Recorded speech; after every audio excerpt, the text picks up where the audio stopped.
নমস্কার, তপস্বী রান্নাঘরে সকলকে স্বাগত। শুরু করছি নতুন একটা দিনে নতুন একটা রেসিপি।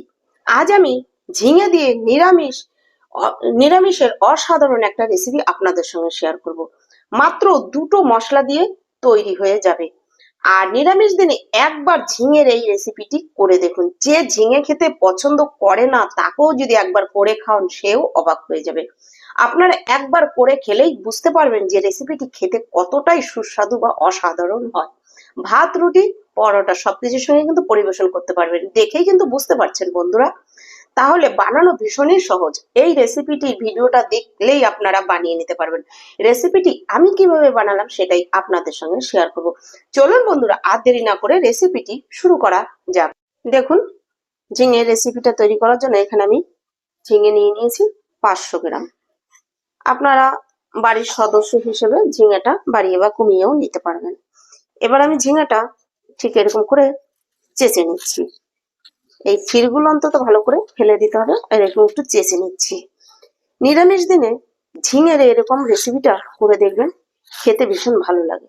আপনারা কিন্তু গরম গরম ভাতের সঙ্গে বা রুটির সঙ্গে পরিবেশন করতে পারবেন। আর ঝিঙে অনেকেই কিন্তু খেতে পছন্দ করে না। আমি তাদের জন্যই বলবো, ঝিঙের এই রেসিপিটা করে দেখবেন, তারাও কিন্তু একদমই খেয়ে নেবে। বুঝতেই পারবে না যে তারা ঝিঙে খেয়ে নিয়েছে তাদের না বললে। ঝিঙের এই রেসিপিটা বানানো কিন্তু ভীষণই সহজ। আর বানাতে বেশি মশলাও লাগে না।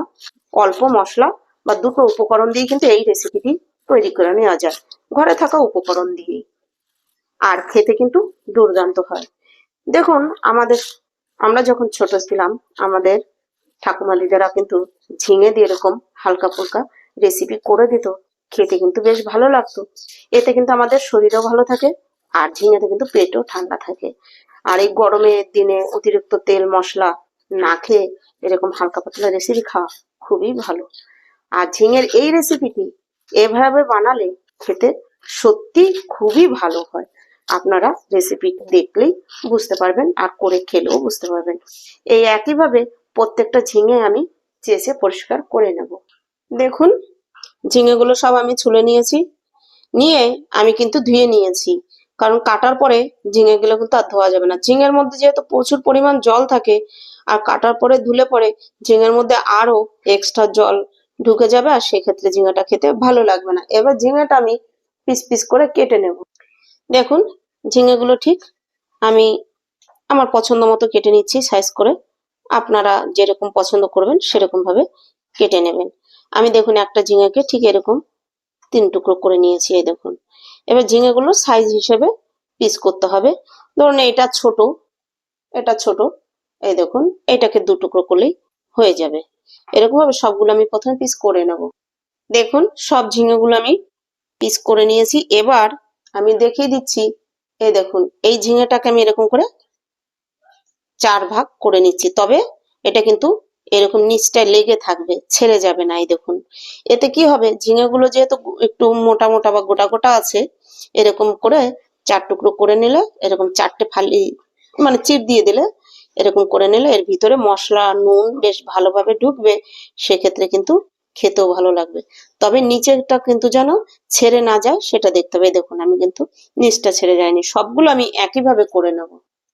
এবার এর মধ্যে এই দেখুন দিয়ে দিচ্ছি সামান্য একটু নুন, দিয়ে দেব কিছুটা হলুদ। এবার এই নুন আর হলুদ দিয়ে ঝিঙেটা আমি মেখে নিচ্ছি, দেখুন ভালো করে। এতে যে ঝিঙের মধ্যে যে এক্সট্রা জলটা আছে সেটাও বেরিয়ে যাবে, আর নুনটাও ভালোভাবে ঝিঙের মধ্যে কিন্তু ঢুকবে। দেখুন, নুন হলুদ ভালো করে মেখে নিয়েছি। এবার 5 মিনিটের জন্য এটা আমি রেস্টে রেখে দেবো। ঝিঙেটা রেস্টে রেখে এবার আমি এখানে দুটো মশলা তৈরি করে নেব। দেখুন, এখানে আমি 1/2 ইঞ্চি আদা নিয়েছি, এটা টুকরো টুকরো করে নিয়েছি, দিয়ে দিচ্ছি। এখানে এবার দিয়ে দিচ্ছি 5-6টা ছোট ছোট কাঁচা লঙ্কা। ঝালটা আপনারা আপনাদের পছন্দ মতন দেবেন। এখানে আমি মাঝারি সাইজের একটা টমেটো এরকম কিউব করে কেটে নিয়েছি, এটাও দিয়ে দিচ্ছি। দিয়ে এটা আমি একদম পেস্ট করে নেব। দেখুন, মশলাটা পেস্ট করে নিয়েছি, এবার একটা বাটিতে ঢেলে নিচ্ছি। দেখুন, মিক্সির জারটা আবার নিয়ে নিয়েছি। এবার আর একটা মশলা তৈরি করবো। এখানে আমি কিছুটা চিনে বাদাম, এটা কিন্তু কাঁচা, জলে ভিজিয়ে রেখে খোসাটা ছাড়িয়ে নিয়েছি। 10 থেকে 15 মিনিট জলে ভিজিয়ে রাখলেই বেশ সুন্দর খোসাটা কিন্তু ছাড়ানো যায়। এবার এখানে দিয়ে দেবো 1 টেবিল চামচ সাদা তিল। আমি সাদা তিল দিচ্ছি, আপনাদের কাছে সাদা তিল থাকলে সাদা তিলটাই ব্যবহার করবেন, আর না থাকলে সেক্ষেত্রে কিন্তু পোস্ত ব্যবহার করতে পারবেন। এবার এই পেস্টটা তৈরি করার জন্য এখান থেকে আমি কিছুটা দুধ দিয়ে দেবো, সামান্য। এখানে 2 কাপ, চায়ের কাপের মাপে 2 কাপ দুধ আছে, এটা আমার রান্নাতে লাগবে। এবার এই ঝিঙের মধ্যে আমি 1 টেবিল চামচ পরিমাণ বেসন দিয়ে দিচ্ছি। ঝিঙেটাতে নুন হলুদ মেখে রাখাতে ঝিঙেটা বেশ নরম হয়েছে, জলও বেরিয়ে এসেছে। এবার এই বেসনটা কিন্তু ভালোভাবে ঝিঙের গায়ে লেগে যাবে। দেখুন মাখালি সুন্দরভাবে ঝিঙের সঙ্গে লেগে যাচ্ছে বেসন। দেখুন ভালো করে আমি বেসনটা মেখে নিয়েছি। চলুন এবার রান্নায় যাই। দেখুন কড়াই বসিয়ে আমি এখানে তেল দিয়ে দিয়েছি। এখানে 2 টেবিল চামচ পরিমাণ তেল দিয়েছি। তেলটা এবার আমি ভালো করে গরম করে নিচ্ছি, আর কড়ার চারপাশে এরকম করে একটু ছড়িয়ে দিচ্ছি। ঝিঙেগুলো দিলে যেন ঝিঙেগুলো আটকে না ধরে, তার জন্য। এবার এখানে দিয়ে দেবো ঝিঙে।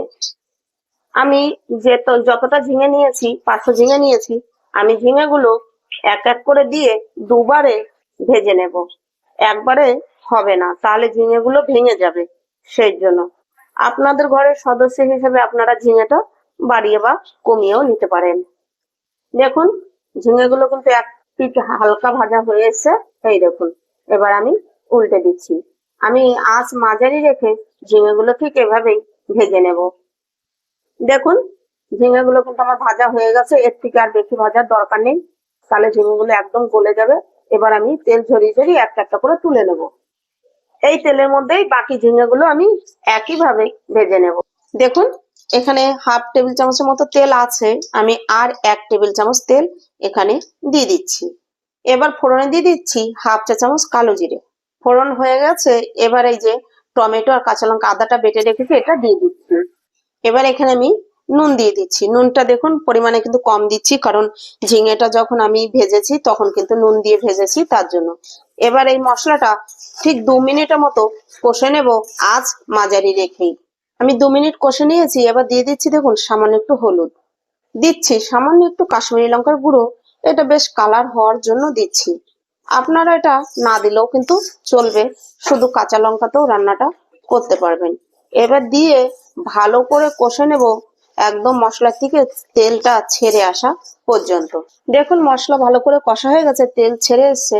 এবার দিয়ে দেবো এই যে আমি তিল আর বাদাম বেটে রেখেছি এই পেস্ট। মিক্সির বাটিটা ধুয়ে দিয়ে দিচ্ছি একটু জল, দিয়ে দিচ্ছি 1/2 চা চামচ থেকেও কম একটু চিনি। এখানে যেহেতু টমেটো ব্যবহার করেছি তাই কিন্তু আমি চিনিটা ব্যবহার করেছি, আর আপনাদের চিনিটা পছন্দ না হলে চিনিটা বাদ দিতে পারেন বা স্কিপ করতে পারেন। এবার দেখুন বাদাম আর তিল বাটাটা দিয়ে আমি আর 2 মিনিট কষে নেব। এই বাদাম আর তিল বাটা দিয়ে খুব বেশি সময় কিন্তু কষতে হবে না। দেখুন আমি ভালো করে কিন্তু কষিয়ে নিয়েছি, 2 থেকে 3 মিনিটে হয়ে গেছে। এবার এখানে আমি দিয়ে দেবো এই যে ভেজে রাখা ঝিঙে। দেখুন ঝিঙে থেকে কতটা জল বেরিয়ে এসেছে। এবার ঝিঙে দিয়ে বেশ আস্তে আস্তে কিন্তু এই মশলার সঙ্গে ঝিঙেটা আমি মিশিয়ে নিচ্ছি। ঝিঙে দিয়ে আমি মশলার সঙ্গে 1 মিনিট নেড়ে চেড়ে নিয়েছি। দেখুন হালকা তেল ছেড়ে দিয়েছে। এবার দিয়ে দেবো এই যে দুধ। এখানে কিন্তু আমি জল ব্যবহার করব না, আমি লিকুইড দুধ দিচ্ছি। আপনাদের কাছে যদি লিকুইড দুধ থাকে তাহলে লিকুইড দুধ ব্যবহার করবেন, তা না হলে 10 টাকার প্যাকেটে যে গুঁড়ো দুধ পাওয়া যায় ওটাই এনে গুলিয়েও কিন্তু আপনারা ব্যবহার করতে পারবেন। এবার আমি ভালো করে মিশিয়ে নিচ্ছি। আশা করছি আমার এই রেসিপিটি আপনাদের কাছে ভালো লাগবে। রেসিপিটি ভালো লাগলে অবশ্যই একটা লাইক ও কমেন্ট করবেন। আপনাদের একটা লাইক আর আপনাদের মিষ্টি মিষ্টি একটা কমেন্ট আমাকে কিন্তু ভিডিও করতে উৎসাহ দেয়। আর আমার গতকালকের ভিডিওতে ফার্স্ট আমার যে বন্ধু কমেন্ট করেছে তার নাম হচ্ছে তিন্নি বুড়ি, তার চ্যানেলের নাম, আর সে দাদার নাম হচ্ছে দিলকান্ত। আমার চ্যানেলে যারা প্রথম ভিডিও দেখে কমেন্ট করবে, আমি প্রত্যেকটা ভিডিওতেই প্রথম যে আমার ভিডিও দেখে কমেন্ট করবে তার নামটা প্রত্যেক দিনই এরকম উল্লেখ করব। আর রেসিপিটি ভালো লাগলে নতুন বন্ধুদের কাছে একান্তই অনুরোধ, আমার চ্যানেলটি সাবস্ক্রাইব করে আমার পাশে থাকবেন। পাশে থাকা বেল আইকনটি প্রেস করে নোটিফিকেশনটি অন রাখবেন। যখনই আমি এরকম নিত্য নতুন ভিডিও আপলোড করব পৌঁছে যাবে সবার আগে আপনাদের কাছে। আর আমার তিন্নি বুড়ি চ্যানেলের দাদাভাইকে আমি এটাই বলবো, আমার রেসিপিগুলো দেখে যে দাদাভাই আপনার কাছে এতটা ভালো লাগে, তার জন্য আপনাকে অনেক অনেক ধন্যবাদ। আশা করছি আমার আজকের রেসিপিটিও আপনাদের কাছে ভালো লাগবে, বা আমার ওই দাদা ভাইয়ের কাছেও ভালো লাগবে। দেখুন আমি আপনাদের সঙ্গে কথা বলতে বলতেই কিন্তু মিশিয়ে নিয়েছি। এবার এই দুধ যে দিয়েছি, দুধটা দিয়ে আমি জাস্ট 2 মিনিট ফুটিয়ে নেব। 2 থেকে 3 মিনিট ফুটিয়ে নিলেই হবে। এরকম রেসিপি বানিয়ে দেখুন ঝিঙে দিয়ে। আপনারা তো বন্ধুরা ঝিঙের অনেক রকম রেসিপি খেয়েছেন, তবে এইভাবে একবার ট্রাই করে দেখুন।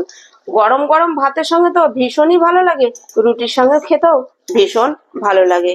অবশ্যই আপনারা একবার ট্রাই করে দেখবেন, বা ঘরে করে খেয়ে তারপরে আমাকে কমেন্ট করে জানাবেন যে আপনাদের কাছে কিরকম লেগেছে। চলুন আর 2 মিনিট ফুটিয়ে নিয়ে তারপরে রান্নাটা কমপ্লিট করে আবার আসছি। এবার এখানে আমি দিয়ে দিচ্ছি 1 চামচ বাটার। আমার কাছে ঘি নেই, বাটারটা ছিল তাই বাটারটা দিয়েছি। বন্ধুরা আপনারা কিন্তু নামানোর আগে 1 চামচ ঘি দিয়ে নামাবেন। নিরামিষ রেসিপি তো একটু ঘি দিলে তার সেন্টটা কিন্তু ভীষণ ভালো হয়, তাই আপনারা ঘি দেবেন। যেটা হাতের কাছে থাকবেন সেটাই ব্যবহার করতে পারবেন। যেরকম আমার কাছে এখন ঘি নেই, বাটারটা আছে, দেখুন আমি বাটারটা দিয়েছি। বাটারটার যে স্মেল সেটাও কিন্তু ভীষণ ভালোই লাগে, খারাপ লাগে না। বাটারটা দিয়েও আমি মিশিয়ে নিয়েছি। দেখুন বাটার দিয়ে আমি ভালো করে মিশিয়ে নিয়েছি, বাটারটা গলেও গিয়েছে। এবার আমি নামিয়ে নেব। দেখুন আমি নামিয়ে নিয়েছি। অবশ্যই বন্ধুরা বাড়িতে একবার বানান, আপনারা তাহলেই বুঝতে পারবেন যে রেসিপিটা নিরামিষ হলেও যে কতটা সুস্বাদু হয়েছে, কতটা টেস্টি হয়েছে। আপনারা একবার বানিয়ে খেলেই বুঝতে পারবেন। তাহলে আমার রেসিপিটা যদি আপনাদের কাছে ভালো লাগে, অবশ্যই একটা লাইক, কমেন্ট আর বন্ধুদের সঙ্গে বেশি বেশি শেয়ার করুন। আর আমার চ্যানেলটি সাবস্ক্রাইব করে আমার পাশে থাকুন। আজ ভিডিওটি এখানেই শেষ করছি। ফিরে আসবো নতুন একটা দিনে নতুন একটা রেসিপি নিয়ে। আমি তাপসী, আপনারা দেখছিলেন তাপসী রান্নাঘর।